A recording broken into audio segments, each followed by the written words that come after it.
Hello and welcome to the Feeling Good podcast. I am your host, Fabrice Nye, and joining me here in the Murrieta studios is Dr. David Burns. Hi, David. Hi, Fabrice. Dr. David Burns has been a pioneer in the development of cognitive therapy, and he is the creator of the new team therapy. He is the author of Feeling Good, which has sold over 5 million copies in the United States and has been translated into over 20 languages. He is an emeritus adjunct clinical professor of psychiatry at the Stanford University School of Medicine. Welcome to episode 54 of the Feeling Good podcast. And I'm excited now because we're starting a podcast series, episode series on the interpersonal model. And this will be the first in this series. But before we start on this, David has some announcements to make. David, I think you're going to be doing 3 cities in 1 week in October, right? Yeah, there's quite a few events coming up that are listed on my workshop page on my website, feelinggood.com, but I'll mention a few of them. One actually is right here in the Bay Area. I have this great opportunity to speak at Stanford on October 27th from 8 to 10 a.m. at the Leica Shen Center in room 130. And this is going to be a presentation on feeling good, just kind of high-speed treatment and self-treatment to get over depression and anxiety disorders. It's for health professionals and for the general public. It's free for people in the Stanford community. It's $40 for the general public. I don't get any of that $40. I'm doing it for free, but it's not expensive.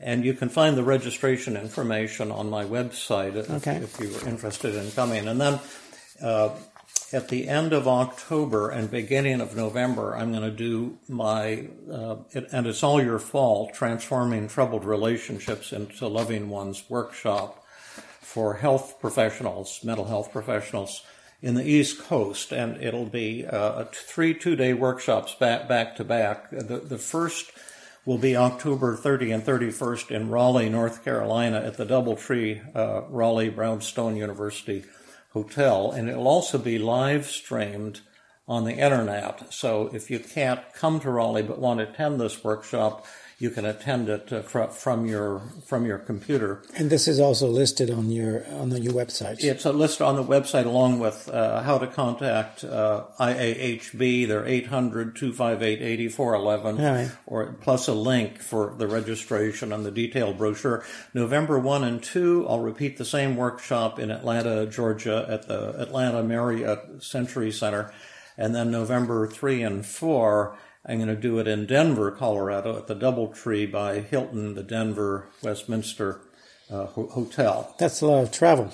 But fortunately it's all in 1 week, so I don't have to keep going back and forth across the United States. Right. So that's kind of a new way I do some of the East Coast swings, because the travel is tiring. Then after that, I'll just mention you can also find on my workshop page on my website other cool things coming up. On November 16th and 17th, there's going to be this ABCT conference, the annual meeting at the Association for Behavioral and Cognitive Therapies, and that's going to meet in San Diego November 16 and 17. And I'm going to give 2 workshops there. I'm going to co-present them with Dr. Jill Levitt, who you know very well. By the way, we're talking about year 2017. 2017. Oh, yes, right. So if you're listening to this, 40 years from now, I'll be dead and gone probably. But you can probably still get the live workshop, the videotape one. But at any rate, yes, this is 2017.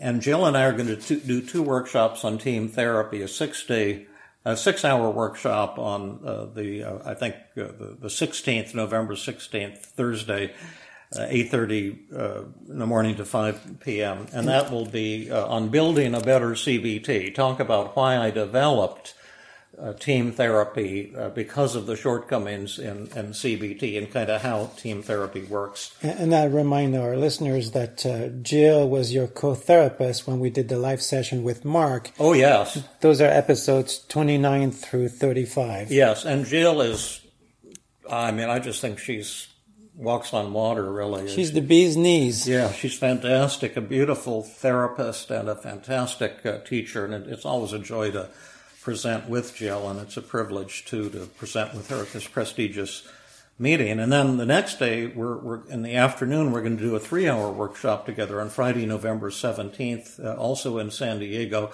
And on my website, you can get all the registration and location information. But we're going to be talking about when helping doesn't help, overcoming therapeutic resistance with Team CBT. And it'll be kind of an introduction to the resistance busting techniques that I've developed. And then on November 27th, I'm going to be up in Canada, in Calgary, doing 3 presentations at Jack Hiroshi's big trauma conference. There'll be multiple speakers, but I'm going to be doing a keynote address, a workshop, and then a presentation for the general public, all in the same day.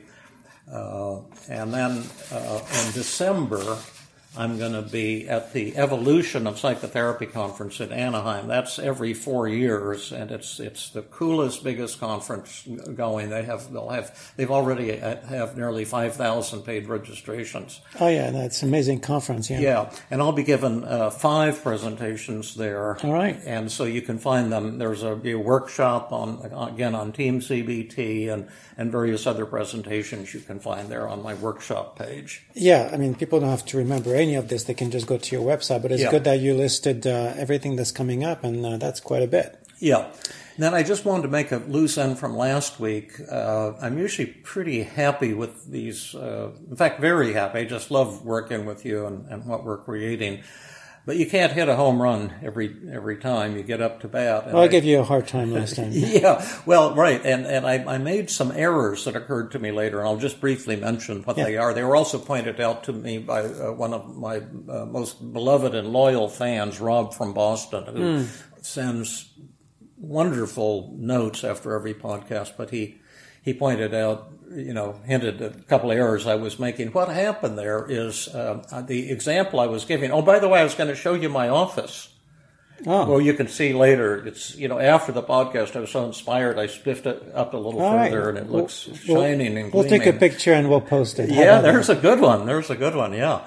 And, but at any rate, we got into a role play, which I wasn't anticipating. The problem I was presenting, the procrastination, was my own, these, 10-foot-high piles of unfiled papers and how I tackled that. But when we got into the role play, whenever you work on a method without empathy and agenda setting, you run risking and running into trouble because you haven't dealt with resistance, which I hadn't been planning to do so much, and I squeezed it in at the end. I should have done the resistance part at the beginning where I said, what are some of the advantages of procrastination? Yeah. But according to our latest thinking, I also should have asked, what are some really cool things about procrastinating? What does it show about you that's positive and awesome? Plus, what are some of the advantages of procrastinating? And then after having listed all of those, then say, well, why should we work on that? Maybe that's not something that we should be working on. Yeah. And then that's called the acid test. Why in the world would you want to stop doing that? Yeah, given all that, yeah. Given all that. And then let the patient kind of talk you out of it and persuade you that he or she really does want help with the procrastination. And then you can go into that awesome 4-minute, 5-minute, thing that we talked about on the podcast last week. Yeah, and I wanted to say that, often in these episodes what we do is we demonstrate a particular technique, and your intent there was to demonstrate how to work with procrastination. Yeah. Using the methods. But of course, the methods are always the last thing to in a real session. Yeah. And so that's always to be kept in mind. Yeah. So today we're attacking the interpersonal model. We did do a few episodes on some of the methods. Here and there. We did let me remember this. We did the 5 secrets way back when in episodes 14 and 15. And we did a couple of Ask Davids on a variety of interpersonal issues. But let's get really into the model itself in a more systematic way. And so today, I think you're going to talk more about how did you create this interpersonal model, Right? And also what you know about the research on relationships and couples therapy, right? Yeah, absolutely. The way I got into working on or trying to develop an interpersonal model, when I wrote Feeling Good, the publishers predicted it would be a failure, and everyone thought it was a very noble effort that had no commercial potential at all. Mm-hmm. But it started to catch on by word of mouth because it was helpful to people, so it kept selling out, and the publishers kept reprinting it. And after about a year or so, the publishers began to see, hey, maybe there's some real potential here. It didn't make the bestseller list until 1988. It was really first published in 1980. Yeah. But it started picking up steam, and so the publishers were kind of saying, well, maybe you should think about a second book, because we're doing pretty well already on your first book. We want to make more money out of you. Exactly. And we were all, excited about cognitive therapy, which was beginning to catch on. When I wrote Feeling Good, I think there were about 5 cognitive therapists in the world. And now it's the most widely practiced form of psychotherapy in the world. And it was just beginning to catch on, and we were all very excited. And people were saying, well, how about the, cognitive therapies for depression and to a lesser extent for anxiety? But why not use it for people with troubled relationships? And we all got real excited about this, and I began thinking about how people think. Cognitive therapy is about changing your thinking. That's right. Causes depression. I'm worthless. I'm no good. I'm a hopeless case. That's how depressed patients think. And anxious patients say, oh, something terrible is going to happen when I get in front of that audience. I'll screw up. My mind will go blank. I'll make a fool of myself. Everyone will laugh at me. All this future-directed negative thoughts. And then I was thinking, well, relationship problems 90% of the time come from angry thoughts, blaming thoughts directed at the other person. And so, for example, a woman with a troubled marriage might be talking to the therapist about her husband, or talking to a friend about her husband, and she's thinking, he's a loser. All he cares about is himself. He never listens. It's all his fault. He's kind of a hopeless case. He'll never change. And when you think about those thoughts, they have all the same cognitive distortions as you see in depression, like he's a loser is all or nothing thinking. He'll never labeling. Yeah. Oh, yeah, labeling, exactly. And it's also blame. Other blame. And then it's a should statement too. That's like right. He should be different. He shouldn't be the way he is. And you see emotional reasoning. I feel frustrated and angry, so that proves that he's behaving badly, and that he's. And you see mind reading, like he's self-centered. All he cares about is himself. And then you see mental filter and discounting the positive. He never listens. Yeah. It's also an overgeneralization. Yeah, so we find all those distortions we're familiar with. All 10 distortions. So I thought, well, this is fantastic. This is going to fit right in, and I can write a book about, all these distortions and how to change them. And so I supposedly, right? Yeah. And so I actually wrote a book called Couples in Conflict, Couples in Love.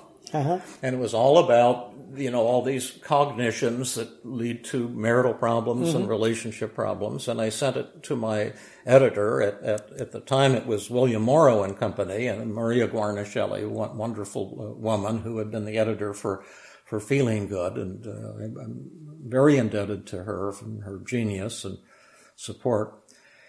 And she called me back the next day with her kind of New York talk. Oh, darling, I got your manuscript. It's wonderful. It's for sure going to be a #1 bestseller. This is going to be better than French fries type of thing, which was kind of what I was hoping to hear. And she was just totally over the top. And she said, we're going to give you $150,000 advance for this book. And I'm going to send you a contract and a check today for half of that, $75,000, and then once it's revised, and then we'll give you the other $75,000. And I couldn't believe it. I mean, that was more money than I'd ever dreamed of having. And in those days, it was even more than it would be Oh, yeah, today. yeah. No. And so I started, kind of trying to think about revising the book. And in the meanwhile, I started trying the techniques out with troubled couples that I was treating, or individuals with troubled relationships. Yeah. And the darn thing is that the techniques didn't seem to work. You may have forgotten that there was a multi-body system that you were treating. Right, exactly. And it was true. They had all of these distorted negative thoughts about each other. They were blaming each other. Yeah, oh, my wife's, it's her fault. No, it's your fault, and all this back and forth stuff. But they didn't seem that interested in changing these cognitions, these distorted thoughts, which was radically different from depression, because when you're thinking, I'm a loser, it causes pain. And you really are motivated, at least to some pretty substantial degree, to disprove that thought so you can feel happy. Yeah. And not but when you're a loser, I don't feel any pain. Yeah, exactly. You feel kind of morally superior and kind of empowered. And so I called Maria and I said, why don't we just hold off for 6 months before we, to tighten it up for publication? And, cause I want to get some more vignettes. Right. Exactly. So the next 6 months I had about 50 more referrals of either individuals with troubled relationships who I was treating individually or couples. Yeah. And after 6 months, I was 0 for 50. Not a single individual or couple had been helped by this approach. And it just broke my heart. And I called Maria back and I said, Maria, I don't care if it's going to be a number one bestseller. It doesn't work. It's going to sell. It's a fraud. It doesn't work. The model, it's not the truth. Now, at the time, were you already, big into doing agenda setting? No. This was in the early days, but before all this stuff had dawned on me, really. Yeah. Although I had some hints about that as early as the mid-1970s when I first created the cost-benefit analysis, was one of the first techniques I created. Yeah. But we're not heavily into it and not seeing it in all of the different disorders, resistance and motivation. And so I called her back. I said, it breaks my heart, Maria, but I'm going to send the money back to you because I can't with integrity publish this book. And I've got to just cancel the contract. And meanwhile, I'm going to try to figure out why the cognitive approach doesn't work for couples problems or relationship problems. And if I can find out why, come up with a better approach, I'll write another book for you, but I don't know how long that's going to take. I don't know if I'll be able to solve the problem and figure it out. So that's why that book never got written, and my relationship book didn't come out for about 25 years later. It took me to figure it out, Feeling Good Together. Yeah. But which is out now and available. Any listeners who like the interpersonal series we're doing might want to pick up that book to really learn about it in depth. But it was quite a shocking experience. Now, others weren't deterred. Beck wrote on the cognitive approach to relationship problems. I think the title of his book was Love is Never Enough or something like that, or Love is Never Enough. Like, you've got to work on your cognitions and stuff. And Christine Podesky, I think too, also, if my memory was correct, wrote a book on using cognitive therapy for relationship problems. But I was not willing to do that. And I began to wonder, clinically, what is the true cause? You see, what I knew right away was that there are cognitive distortions, both in relationship problems, outwardly directed distortions about the other person. Yeah. And then self-directed distortions in depression and anxiety. But the difference was that the cognitive distortions in depression and anxiety are causal. They cause the depression and the anxiety. And the very instant the person corrects those distortions and stops believing them, right, within maybe a second or two, the depression will vanish, just right, like in a flash. But in relationship problems, they're not causal. Right. That it's not the cause of the relationship problems. They're more like epiphenomenon or something like that. You might have a word to explain it. Well, except that I would say people who are in a relationship with problems, they do feel pain. So where does the pain come from, if not from their distortions? Well, that is a wonderful question, and there is a brilliant and mind-blowing answer to it, which Fabrice will now provide. What would be, let's just brainstorm. I don't have a clever, immediate answer for you. So actually, there's a lot of pain, the loneliness, the anger can be a pain in the ass after a while. Well, even though, the lack of intimacy.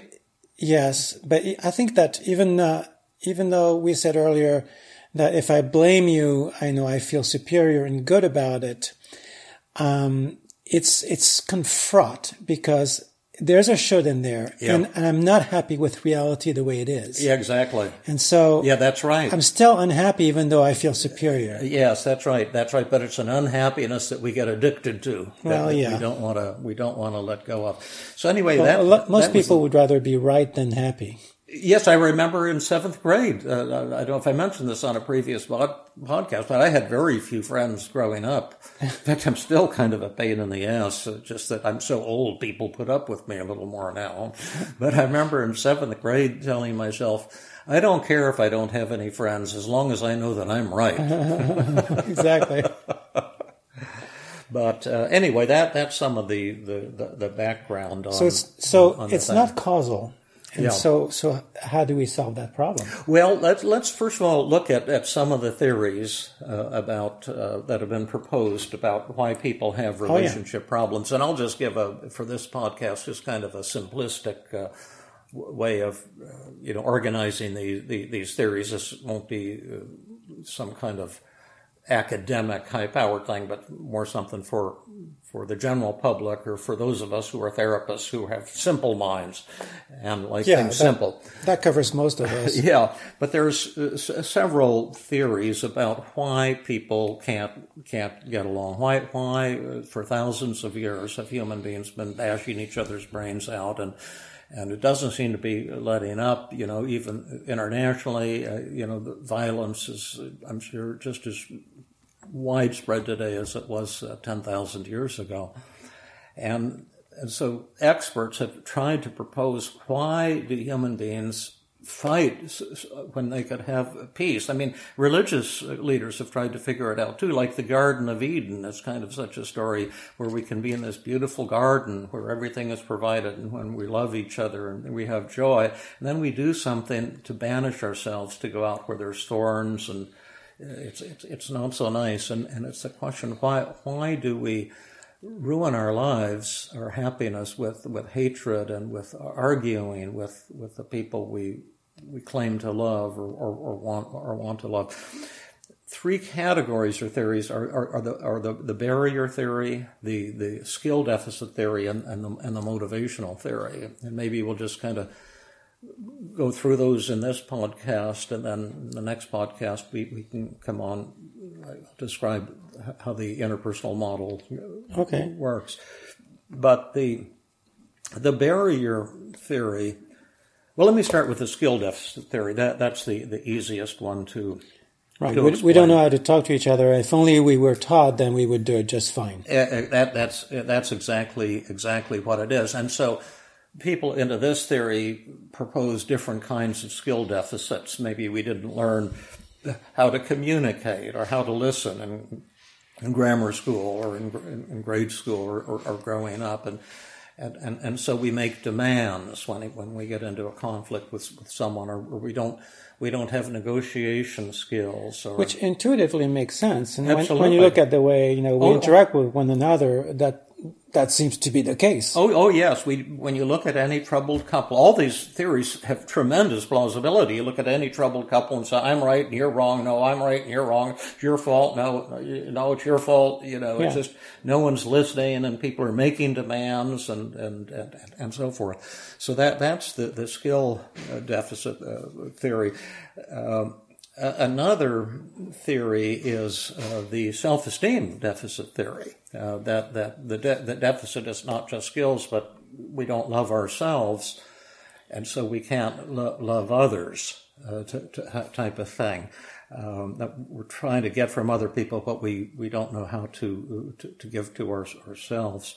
Which also makes pretty good sense too. All these things are very, very plausible. That's part of the problem. When you hear a theory that's plausible, you think it's true, and you believe it if you kind of want to believe it because it's so right on from your point of view. Plus, you just spent $2,000 on a workshop teaching you how to fix that. Exactly. Yes, exactly.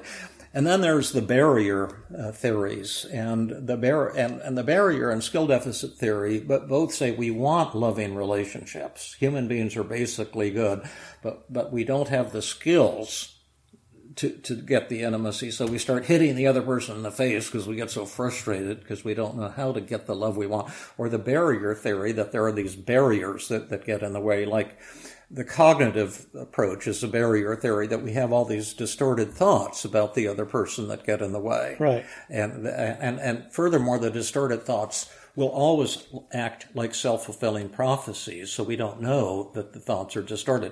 Like if I say, that Fabrice is a jerk, he doesn't really care about my podcast, he's kind of an ass. Isn't that what you told me a couple of weeks ago? Yeah, exactly. He only cares about himself, and you get all fired up and angry at this person, and then you get real nasty when you're around the person, and then they act like a jerk. And you say, "Oh, I was right." So you don't know that you're creating. Now, that I've observed. I think this is pretty much true. There is a way of having self-fulfilling prophecies in the way we judge others. Oh, absolutely, yeah. So we get tricked. So that's one barrier. We have these distorted thoughts, and then another barrier would be also in the cognitive camp. Would be the idea that there are these self-defeating beliefs that we have, irrational beliefs on a deeper level about relationships, like the cognitive therapists used to talk about, and perhaps still do talk about for all I know, the idea if someone loves me, they should know what I need and how I feel, and I shouldn't have to express myself. I shouldn't have to verbalize it. They should know. And so then, maybe this is a gross example, but And if I have to tell them, then that means they don't love me. Yes, I'll be done if I'm going to tell them what I want. I shouldn't have to. I can give a perfect example of this. It might sound a little sexist or something. Can I be forgiven ahead of time if it's off color? I think now people have already pegged you as a sexist loser of this or that. I have plenty of flaws, that's for sure. I treated a woman once. Just watch your language. Yes, I'll watch my language. But I treated a woman once who was kind of depressed and had an unhappy marriage, and then after a while, she started confiding what the problem was in her marriage, and she said that her husband felt like, she couldn't seem to reach orgasm during intercourse, and she was unhappy about this, and her husband was unhappy, and he wasn't a real big guy, athletic guy, and so he thought he wasn't like macho enough to be sufficiently exciting, so he started working out.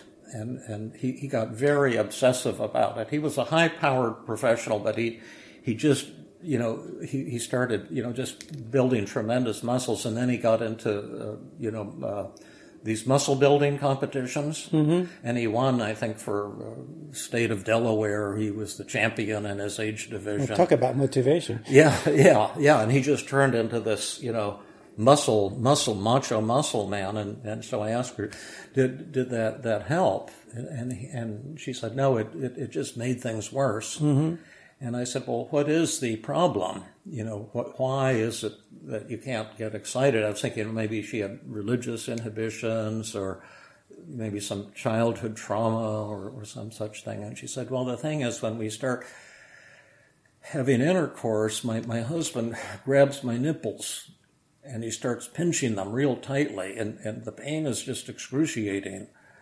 And since he's been doing all the muscle building, he's gotten stronger. And she said, it's like having my nipples in a vice. And I said, I think I might understand why you're having trouble having an orgasm. And I said, and furthermore, I think there might be a solution to this. And she said, well, what is it, doctor? And I said, well, have you ever thought of telling him? And then you could show him how you like to be touched. And, I was thinking these are the Masters and Johnson Sensate focus thing where she guides his hands. And she got real indignant when I suggested that. And she says, Doctor, I shouldn't have to say that. You'd think after my lying there for 28 years, he'd get the idea. Yeah. You understand what I said? Oh, yeah. Yeah. So she expected him to do mind reading, and and so you see a lot of truth in these barrier theories. Other barriers that people talk about are the idea that these self-defeating beliefs that men are from Venus, women are from Mars. That's the idea that John. What's his name? He had that best-selling book, John Gray, and also Deborah Tannen, the researcher, were talking about that when men are little, they play with trucks, and when women are little, they play with dolls, and so women grow up to want to deal with emotions, and emotion words just express feelings, and men are trying to solve problems, so thinking logically and mechanically, and so when a woman is upset, she's talking about her feelings. Have you seen that nail thing on the internet? Yes, that's a great example of that. And then the man is trying to solve the problem, and then she gets frustrated because she wants him to listen. Yeah. He gets frustrated because he's trying to help, and she keeps rebuffing his efforts, and so that's the you can either call that a skill deficit theory or a barrier theory, either one, that men and women have different ideas about communication, or there's even the psychoanalytic, psychodynamic could be like another barrier is that we have these troubled interactions with our parents growing up, and then we project this onto our loved ones, and we keep reenacting some dysfunctional pattern that we had growing up. Yeah, I think that this is used in imago couples therapy. Oh, is that right? Yes, I think I've heard that. That's right. And you see all of these. And then there's the motivational model I'll talk about in a minute. But the neat thing about the barrier models and the skill deficit models is they're models of great hope. Because they're all based on the idea humans are basically good. We want love, and either a barrier gets in the way or there's a skill deficit. Yeah. And they're very hopeful because we can remove the barriers. We can teach people to change these distorted thoughts or develop more appropriate beliefs, more realistic expectations. We can teach communication techniques or negotiation techniques rather than making demands. And they're just wonderfully hopeful, optimistic models. There's only two problems with them. The first problem is that all these theories have been shown to be absolutely false. And have they? I mean, yeah. And I can cite a couple of my own research studies as well as the studies of other people. It'd be good to put some references in the show notes because I'll do that. Yeah, people are going to say, well, they're all. I mean, a lot of people are still talking about those theories. So, oh yeah. Well, one thing I found is when you publish an article that proves that a theory is false, it has no effect because the people who believe it, they want to believe it because their careers are invested in some school of therapy. I'll mention just a couple of the studies in a moment. But the other thing that's wrong with them is that all the schools of therapy that have been developed based on these theories have been shown to be ineffective. So aside from the fact that they're theoretically false and practically useless, they're wonderful theories. Besides that, yeah.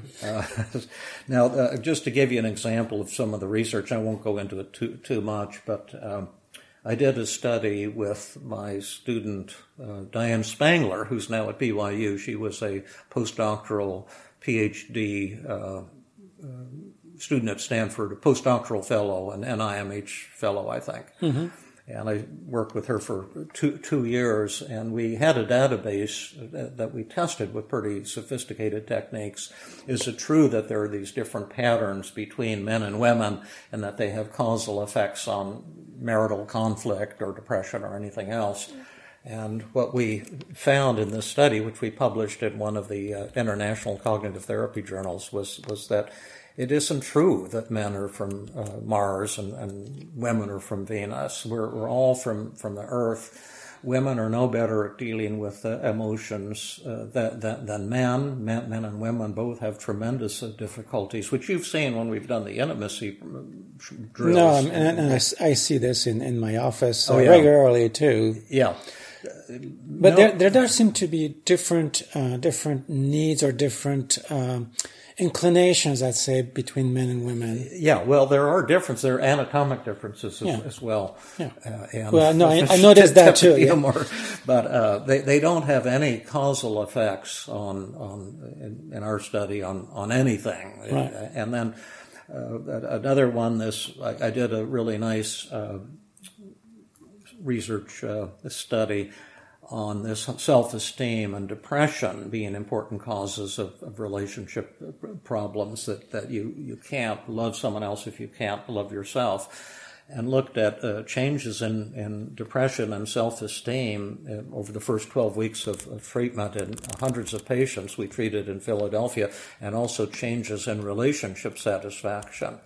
And while it was true that there was a negative correlation between depression and relationship satisfaction throughout the study, in other words, people who were more depressed reported lower levels of satisfaction in their intimate relationships. Mm-hmm. It was not true that there were any significant causal linkages between the two of them. Problems in intimate relationships were not a meaningful cause of depression and low self-esteem. And problems with depression and low self-esteem are not important causes of relationship conflicts. Yeah. I also saw that when I did the research on my book, 10 Days to Self-Esteem. I had about 30 pilot studies around the United States to see if it's a 10-session group outpatient program, which I intended to be done free, just with lay leaders like Alcoholics Anonymous. And I wanted to see before I published it if it would be effective. So I had maybe 30. We had one in the CIA. We had a pilot study. We had one at my dad's church in Phoenix, Arizona, for the people in the congregation. We had one at one of the major East Coast universities. I can't remember which one. We had one the Aboriginal people in northern Canada, and in all of these programs, people showed quite dramatic improvements in 10 group sessions in self-esteem and depression. But we also measured relationship satisfaction, and there were no meaningful changes in relationship satisfaction. And so, what that means is, from a causal point of view, again, is that problems in self-esteem do not cause relationship conflicts. At the beginning of the study, they were miserably depressed with horrible marriages. And at the end of the study, they were euphoric with horrible marriages. The increase in self-esteem is not going to improve someone's marriage. The causal structure is entirely different, and the treatment methods for the two are radically, radically different.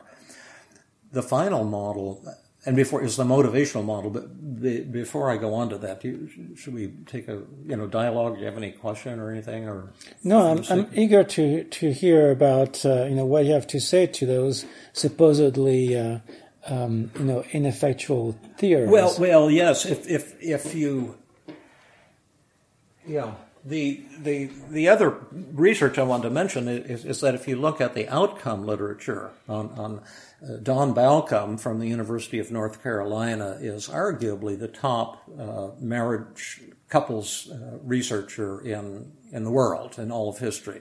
He's done more controlled outcome studies on various couples therapies than anyone else in the world. What's the name again? Dr. Don Balcom, Baucom. He's Okay. a PhD, clinical psychologist, and I haven't talked to him for some time, but he was for years and probably still is the head of the PhD program at University of North Carolina, and a really neat guy, sharp thinker, fabulous therapist. Well, let's put some references to that in sure. The show notes too. Oh, yeah.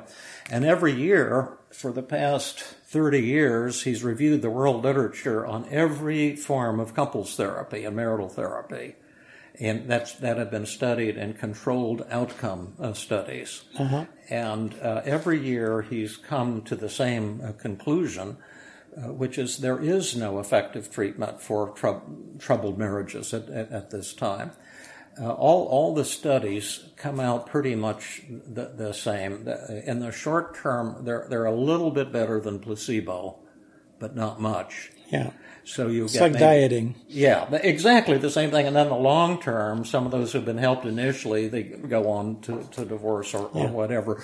They see maybe 50% improvement in say a 15 or 20 weeks of intensive couples therapy. 50% of the couples show some improvement. Some improvement isn't necessarily going to a joyous, loving relationship. Right. And if you treat them with placebo, you'll probably get 35% of them will show the same level of improvement. So it's disappointing in a way. But the exciting thing, if you're not married to any of these treatments or these theories, is that when something doesn't work, the data is actually trying to tell us something. Science moves from failure. Like the theory of relativity came about because an important study, the Michelson-Morley study about the speed of light in different directions, it failed. They couldn't confirm that light was going at different speeds in different directions. You think if we're flying through the sky, like a railroad train, like the sound coming from a railroad train will change the speed of the sound depending on if it's going, with the train or against the train. Well, the frequency does change. There is a red shift in light, but that's a different story. Yeah, that's a different story. But the fact is, the speed of light appeared to be the same in all directions, right? Exactly. No matter how fast you're going or relative to what. And that led to the theory of relativity. Einstein was the only one who took it seriously and just said, what's the logical conclusion? He said, well, this is bizarre, but this is the logical conclusion. Yeah. And then sometimes if you listen to studies that don't come out the way you thought they were going to come out, there's an important breakthrough. And what I believe has been the missing dimension in couples therapy, the same as in the treatment of depression, the same as the treatment of anxiety. The whole thing that led to team therapy is I believe that they're not taking motivation into account. Yeah. And that's the third theory, the motivational theory of troubled relationships. And the theory here is that we have troubled relationships because we want them, because we're committed to them, because we're very, very much rewarded by having an enemy, by being in conflict with somebody. And just to give a brief example of this, and then we probably should bring this one to a close because it's been a bit long. In fact, I don't even know what time we started. We're 42 minutes into the podcast. Okay, so I'll bring this to quick closure so it doesn't carry on too long. And we have just a whole bunch of more cool things to go over in the next few podcasts. But let's just take a fellow who, a typical, very troubled couple, and the fellow smashes the woman in the mouth about once a week. They've been married for about 8 years, and then he started hitting her every week. Tremendous domestic violence, yeah. Yeah, but not repeatedly, just smashes her one good blow in the face. And so we want to figure out why is he doing that to her? What's going on between these two? And so we have a hidden camera, and we can observe exactly what goes on leading up to him bashing her in the mouth. And so we hear that he walks into the kitchen on a Saturday, and he says, hey, my buddy Bill, he just bought a house in the such and such area, and he got a really good deal there. The prices are low. And then since the two of them were thinking, since this fellow and his wife were thinking of buying a house, he says, let's go there and look. Now, his wife, he after high school went into construction work. He's not the smartest guy, but he's physically a powerful guy. She went on to junior college and got all A's, but didn't have the self-esteem to go on to, regular university. But she's very bright. She's a frail woman, and she's pretty angry because he's been bashing her in the mouth every week. And so she unknowingly, and I don't mean to put any blame on her whatsoever, or on him. I don't think blame is the healthiest way to go, but she kind of uses her mind as a weapon, and so she puts him down. And she says, well, in that area, that there's just prostitutes and drug dealers. There's a lot of murder there. Buying in that area is like flushing your money down the toilet. It's the property values are just going down, down, down. Now that hurts his feelings, and so he tries to reassert the argument. He says, oh no, my buddy Bill, he said that they're cleaning up. The police are cleaning up that area, and they're getting the drug dealers and the prostitutes out, and it's going to be rebuilt, and it's going to actually be a tremendous investment. And then she puts him down again. And she says, yeah, the politicians have been claiming to clean that area up for 15 years, but they never have, and they never are. And it's just only a fool would want to buy in that area. Right. This time you can see him getting more and more angry. He smashes her in the mouth, which is his way of getting back at her and shutting her up. And then there's a kind of a pseudo peace for another week. And then the same thing happens. And so if you're looking at this barrier or deficit theories, you say, well, he doesn't know how to communicate. He wants to have a loving relationship with her. They want to have a loving relationship with each other, but they kind of argue. And so we just teach them some communication techniques and they'll have a loving relationship. But is that true, or is that a false theory? Well, we have another hidden camera, and we follow him on the way home from work. And he stops off at a bar to meet his buddies for a couple pitchers of beer. And while they're drinking, he's kind of the ringleader, and they're all happy and jolly, and we can zoom in and hear what they're talking about. And they're talking about what bitches women are and how they kind of have to put them in their place once a week and maybe smash them in the face, and they're laughing and yucking it up and having a really good time of it. And you begin to think maybe he doesn't have a problem marriage. Maybe he's got exactly the marriage he wants. Maybe from his point of view, nothing could be better than to have a kind of frail, irritating wife who needs to be beaten once a week. And this leads us to a much darker view of relationship conflict, that it may be coming from the dark side of human nature. Maybe it's not true that we only want loving relationships.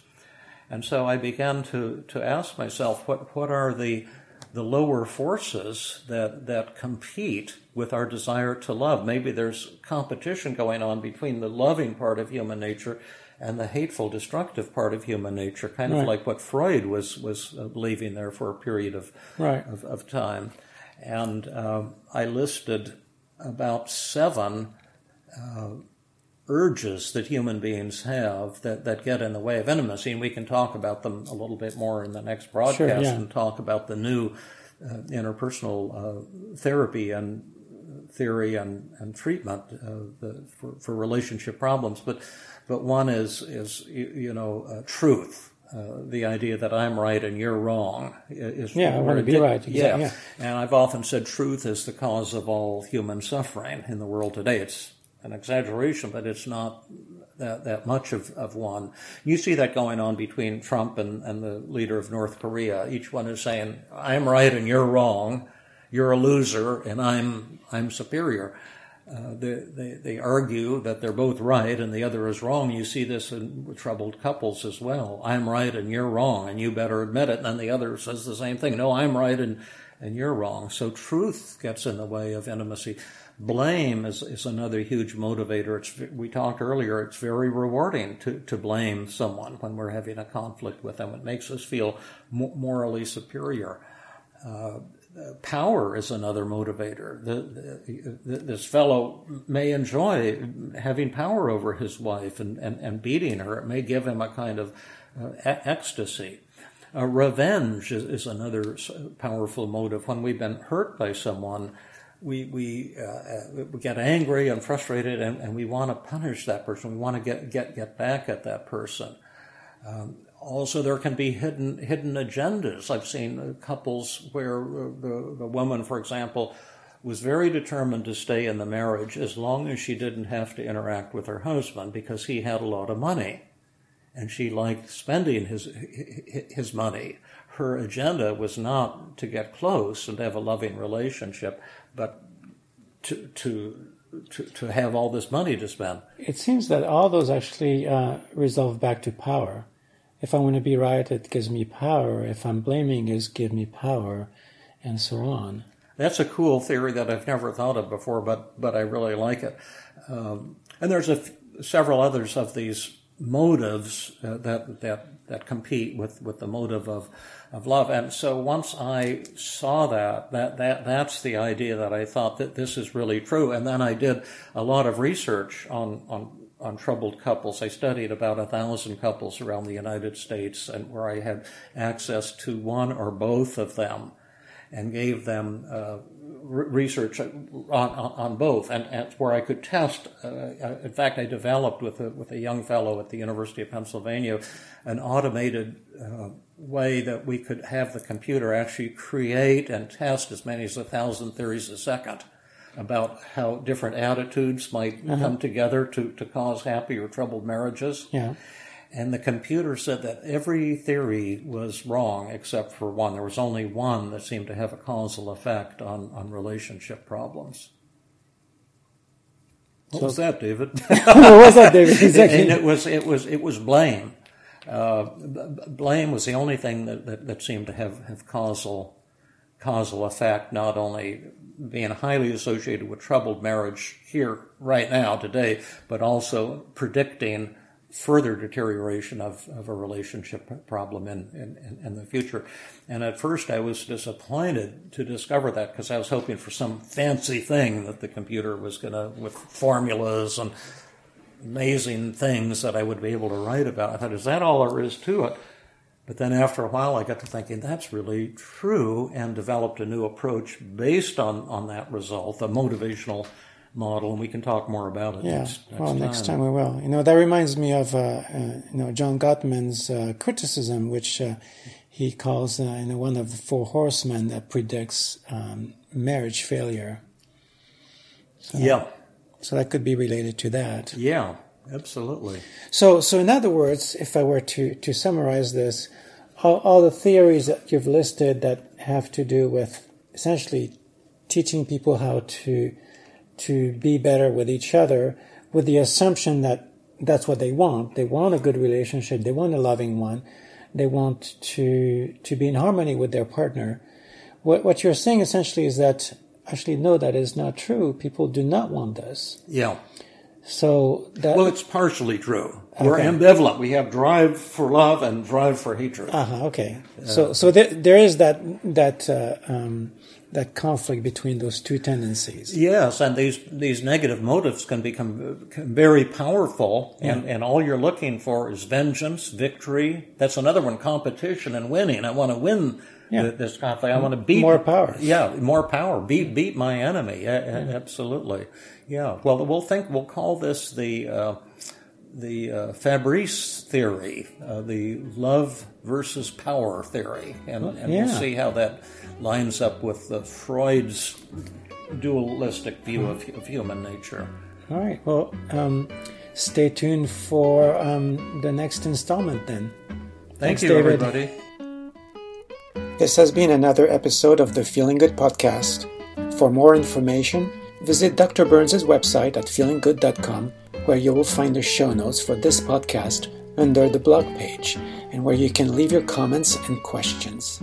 The website has an abundance of resources for therapists as well as non-therapists, including books, workshops, a list of online training groups around the world, and much more. Theme music is Gypsy Jazz in Paris, 1935, composed and performed by Brett Van Donsel. I am your host, Fabrice Nye, and I invite you to join us next time for another episode of the Feeling Good podcast.